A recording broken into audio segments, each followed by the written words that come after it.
After a big win over Missouri on Tuesday to open SEC tournament play, the Ole Miss Rebels had little time to celebrate with the Arkansas Razorbacks waiting in the second round.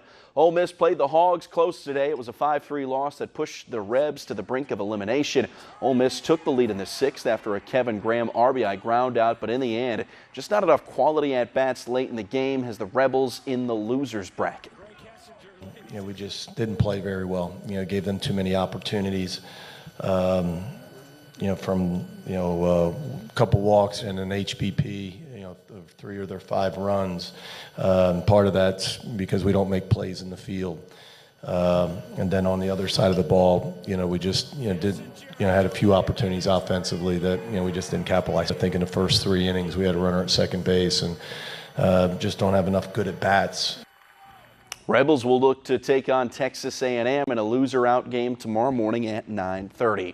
After a perfect run in the 2019 NCAA singles and doubles championships that continued Tuesday for 4 members of the MSU men's tennis team, Nuno Borges cemented his place at the top in #1 singles by blowing past Timo Stodder en route to an NCAA quarterfinal berth.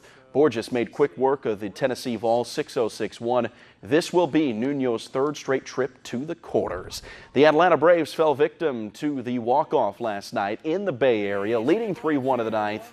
The last of the 9th, Atlanta closer Luke Jackson could not get out of his own way, gave up 3 earned runs in the game-winning 2-run single from that man Joe Panik as the Giants came from behind to steal one at home 4-3. The Braves are 26-23 with that loss. They continue their 4-game series with San Fran tonight. Max Fried will get the ball for the Braves against Jeff Samardzija. Pelicans guard Drew Holiday landed on the All-NBA defensive second team that was announced by the league today. Holiday ranked 1st in the league amongst guards in contested shots, 4th in deflections, 10th in steals. The honor earns Holiday a $100,000 bonus. The Stanley Cup final is now set after dropping 2 of their first 3 games of the Western Conference final against San Jose. St. Louis Blues skating back to take the series last night, a 5-1 Game 6 win. Blues have not been to the Cup final since 1970, never won a Cup title. They'll take on Boston, who's won 6 of them. Boston winning their Eastern Conference final series with Carolina late last week. Game 1 of the Cup final is set for Monday night in Massachusetts. The NFL is holding its spring meetings in Miami this week, and several topics were to be discussed during the week. One point of contention has been the NFL overtime rules. The Chiefs had proposed a new rule that would give each team a possession in overtime after a coin flip led to their demise and an AFC title game loss to the Patriots in January. That overtime rule, though, didn't have any legs to stand on and has been denied. That's where the appetite has been, is the discussion of should we have a different rule for overtime for the postseason, and I think there is some support for that. I would not say that there was enough support to pass it, right? And so I think what Kansas City did is tabled their proposal, and then they'll bring their proposal back next year.